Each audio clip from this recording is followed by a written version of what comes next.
Bombay blood group. आज हम बात करेंगे एक बहुत ही rare of the rarest blood group type का, जिसे कि हम HH ब्लड ग्रुप भी कहते हैं या फिर बॉम्बे ब्लड ग्रुप कहते हैं।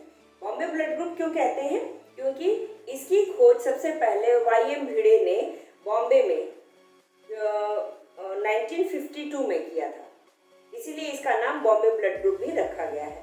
तो ये बॉम्बे ब्लड ग्रुप जो है वो एक अलग तरह के एंटीजन के न रहने पे होता है। अगर है तब तो ब्लड नॉर्मल रहता है, और ये जो एंटीजन है इसका नाम दिया गया एंटीजन H, और ये एंटीजन A, एंटीजन B और एंटीजन RH से अलग है। ये भी एक तरह का प्रोटीन है जो हमारे RBC के सरफेस पे होता है। अगर होता है तो नॉर्मल बात है। अगर किसी कंडीशन में ये नहीं होता है तब ब्लड हो जाता है HH ग्रुप का, और जिसको कि हम बॉम्बे ब्लड ग्रुप कहते हैं। और ये कंडीशन काफ़ी रेयर होती है। पूरे अगर विश्व की पॉपुलेशन की हम बात करें तो करीब 1 लाख में एक व्यक्ति ही HH ग्रुप का होता है।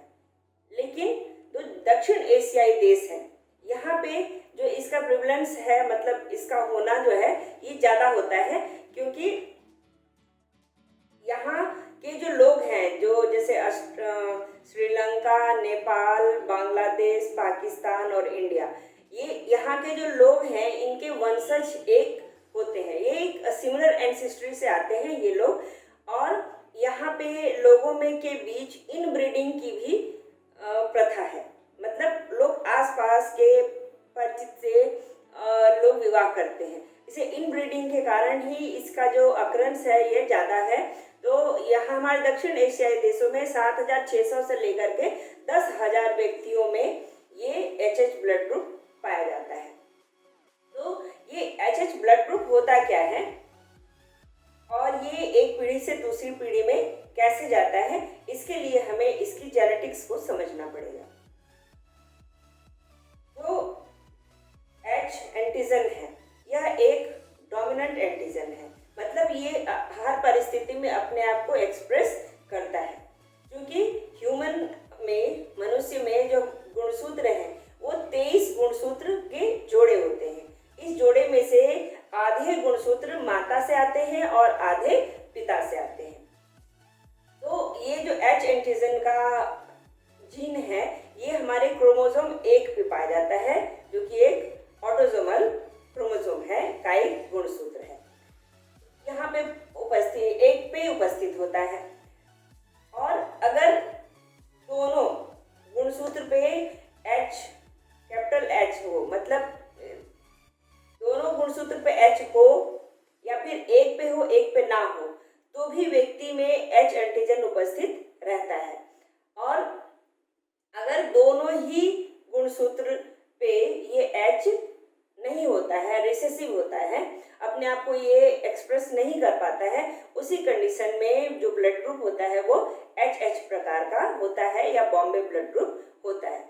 ये क्योंकि बहुत ही रेयर है, ये O नेगेटिव ब्लड ग्रुप से भी रेयर होता है, मतलब इसे पाना बहुत ही मुश्किल होता है। ऐसा नहीं है कि HH ब्लड ग्रुप वाले जो है कमज़ोर होते हैं या इनकी हीमोग्लोबिन में या WBC या प्लेटलेट्स में कोई समस्या होती है, ऐसा कुछ भी नहीं है। ये लोग भी सामान्य व्यक्ति की तरह से ही अपना जीवन जीते हैं। यहाँ तक कि जो ये ट्रांसफ्यूजन है, मतलब रक्त आदान में, ये सर्वदाता होते हैं। ये अपने समकक्ष, जैसे A पॉजिटिव व्यक्ति है और वो HH भी है उसके अंदर, तो वो उसे अपना रक्त दे सकता है। लेकिन समस्या कब आती है? जब ऐसे HH ब्लड ग्रुप वाले को या बॉम्बे ब्लड ग्रुप वाले को रक्त की आवश्यकता जब पड़ती है तब समस्या होती है, क्योंकि ये सिर्फ और सिर्फ HH नेगेटिव वाले व्यक्ति से ही ब्लड को ले सकते हैं। आप इससे कंफ्यूज मत होइएगा कि H ब्लड ग्रुप एक अलग तरह का ब्लड ग्रुप है। ये ब्लड ग्रुप भी हमारे ABO सिस्टम के साथ अगर हम जोड़ करके देखते हैं तो ये जैसे A पॉजिटिव व्यक्ति है तो भी वो H ब्लड ग्रुप का हो सकता है।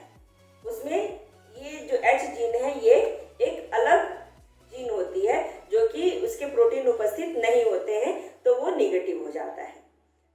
तरह के blood group Bombay blood group हो सकते हैं और इनके रक्त आदान के लिए बहुत सारी एजेंसियां काम करती है, जो ऐसे लोगों का पूरा लिस्ट चार्ट बना करके रखती है कि ये रक्त कहाँ मिलेगा, और इमरजेंसी में सारी व्यवस्थाएं करके ऐसे ब्लड को लाने की व्यवस्था ऐसी एजेंसियां करती हैं।